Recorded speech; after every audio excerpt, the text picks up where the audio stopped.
Martin Baumgarten was a cavalier and nobleman of the German Empire. He visited Egypt and wrote down his first-hand witnessed accounts of the Mamluks at the time before their official history was fabricated. This is what he says. The Mamluks are Christian. They baptize their children when they are born. And then he goes on giving details about the exact ritual of baptism, and later on says, and so most of the Mamelukes come from various Christian nations like Germans, Albanians, Serbs, Italians, and Spanish. The Mamelukes were not some sort of slaves and started ruling it, as the modern historians assure us with great authority, because the Mamelukes are no longer there to object. Actually, these were Christian people who inherited the treasures of Egypt from their forefathers who made them. It wouldn't be very correct to label the Mamelukes as survivors as well, because after thousands of years of war, the descendants of the survivors lost most of their knowledge. I'm not saying every Mameluk had a private flying saucer in the backyard. The loss of technology is very clearly illustrated by the devolution of building techniques, and you can see that in detail in my videos about the pyramids of Giza, and also the videos about the megaliths in America. Always in the lower layers we see much higher quality masonry, much bigger megaliths, much higher technologies being used, and the more we near the recent times, the quality gets lower and lower. It's a very gradual process, and this illustrates very well how the survivors were gradually losing their knowledge. Well, they did their best, whatever they could. It wasn't just constant years of bombing. The war was going on all fronts, and the most dangerous one was the psychological war. To wrap it up, the Mamelukes didn't have flying saucers, but they knew very well who they are, who were their forefathers, and they had spiritual knowledge still in genuine form from the survivors. So let's get back to Martin Baumgarten and see how he describes Ali Bey, the factual ruler of the Mamelukes that he met himself, and tells us about how he looked like. Ali Bey was around 45. His face was long and reddish. He was blond. His eyes were big and very clear. His beard was somewhat reddish and pointed. His eyebrows were dense. He was wearing Turkish outfits, and then he goes on describing his various turbans for various occasions. And this is not the only account of this sort. 18th century chronicle, written again by a person who saw the Mamluks with his own eyes, and that is Abd ar-Rahman al-Jabati. He described Osman Aga, who at that time was the so-called Turkish ruler of Egypt, as being blonde. This photograph is taken in year 1905, and these are the daughters of the Egyptian Khedive Abbas Halimi Pasha, who was remotely related to the Mamelukes who were wiped out some 100 years earlier. Well, it is an illustration what is the result of a mixture between Mamelukes and local Arabic population. So all these descriptions of actual contemporaries of the Mamelukes portray a completely different picture of what we are currently led to believe Mamelukes were, namely coming mostly from Asia, and having completely different looks, manners, and religion. The Egyptian historian Al-Min al-Holi wrote an interesting book sometime in the middle of the last century, which consisted of materials that he collected from medieval Arabic historic chronicle. The name of the book is Relations between the inhabitants of Nile and Volga in 12th through 14th century. Over there, Al-Min al-Holi quotes a Mamluk sultan who says, "We and the Tartars are of one clan, and we will never renounce each other." Further, we read that the ratifications issued by the Egyptian Sultan were fully valid within the areas of Volga, and so the merchants who traveled back and forth were free from paying the duties that were imposed on outside traders. In other words, the Mamluks were treated as one's own clan in the areas of River Volga. For example, the Sultan al-Mansur Qalawun, although lived in Egypt for many years, he never found the need to learn Arabic language. His predecessor, Baybars, also needed a translator when he spoke Arabic. Hajib Ahmaz Beshtaq al-Kipchaki is one of the most famous emirs, and he did not find it suitable to use Arabic in his palace, and for that reason he also kept translators when he needed to communicate with the Arab-speaking people of Egypt at that time. As time went on, some of the survivors blended with the Arab population and accepted the Islamic faith. Others remained Christians, and those are nowadays known as Copt or Coptic Christians. According to the official history, Egypt was freed from the oppressive Mamluks by the Western European military forces.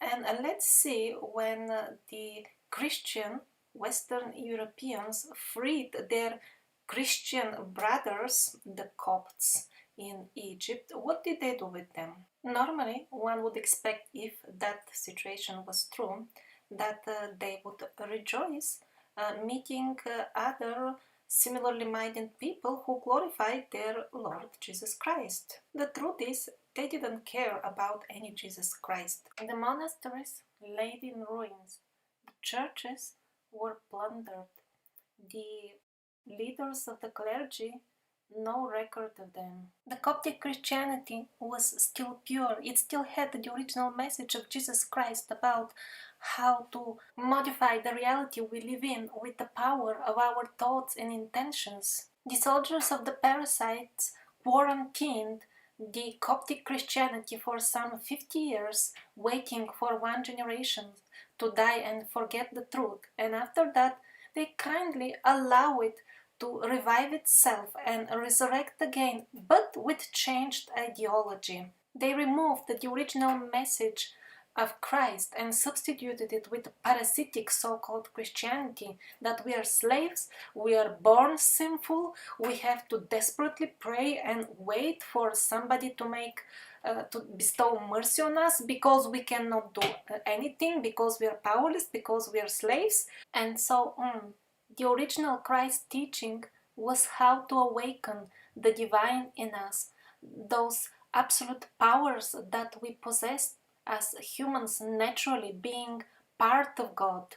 The parasitic Christianity is here to convince us that we are powerless, that we are slaves, and we have to depend on external mercy. And while waiting for this mercy, we should pay our taxes and be good slaves. No, this is not true. God help those who help themselves. But even after the English keeping under quarantine the Coptic Church for 50 years, still they could not destroy everything. And even now, the Copts remember very interesting stuff. The ideology of the Copts is so near to what we can find out about the ideology of ancient Egypt by reading the hieroglyphic texts on whatever has survived from the temples and other buildings.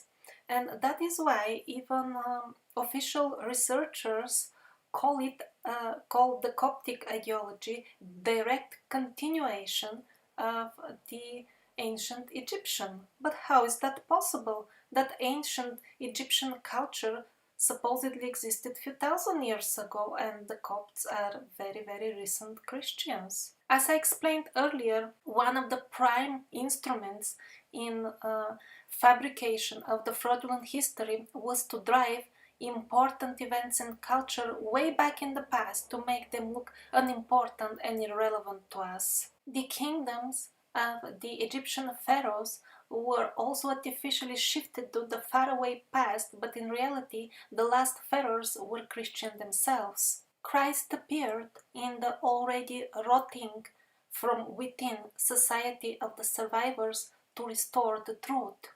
That is why the original pure Christianity was popular amongst the various cultures all around the globe, of whom the survivors were bedrock. And there is no wonder that we see Christianity amongst the last pharaoh kingdoms of Egypt. Mainstream historians are persistently trying to hide the very obvious and clear connection between the Copts and the pharaohs, and the ambiguous phrases like, for example, they say the magical and medicinal literature of the Copts is a direct continuation of the ancient Egyptian one.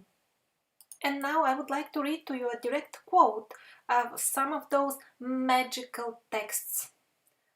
Hor, hor, for, El Eloi, Adonai, Yahweh, Savov, Michael, Jesus, help us and our homes. Amen. This is what they classify as magical text to cover up the connection between the last pharaohs and the Copts. This is one of the items in the burial of Tutankhamun. Is there any need of commentary?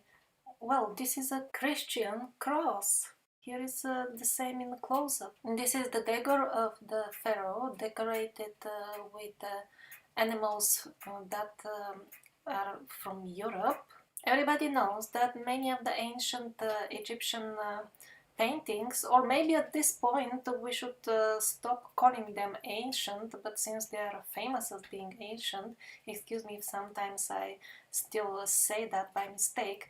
So those are full of crosses, and if somebody still doubts that those crosses by chance look like Christian crosses, here on this one you can see the Christian cross in its exact form above the head of the third figure. This is obviously so-called ancient Egyptian painting. This is not from the time when supposedly some ancient Egyptian temples were subsequently converted into churches, as the mainstream historians cunningly try to convince us. Here is another Christian cross that they have forgotten to hide, and it's still visible amongst the ancient Egyptian hieroglyphic signs.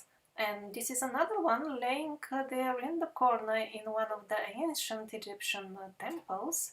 Two ancient Egyptian statues with Christian crosses on their back. And these are Coptic images. The crosses are very, very similar to the Egyptian crosses.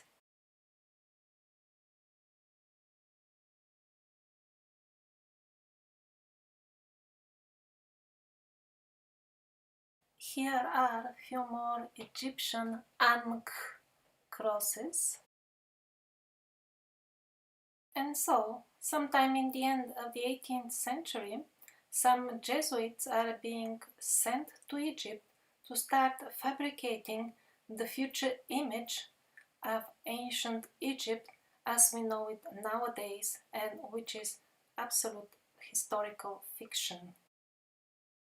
Remember earlier it was exactly Jesuits who took a very active part in fabricating the books that would serve as the basis of the fictional history during the Reformation period. Egyptology as science started existing very, very late in the 19th century.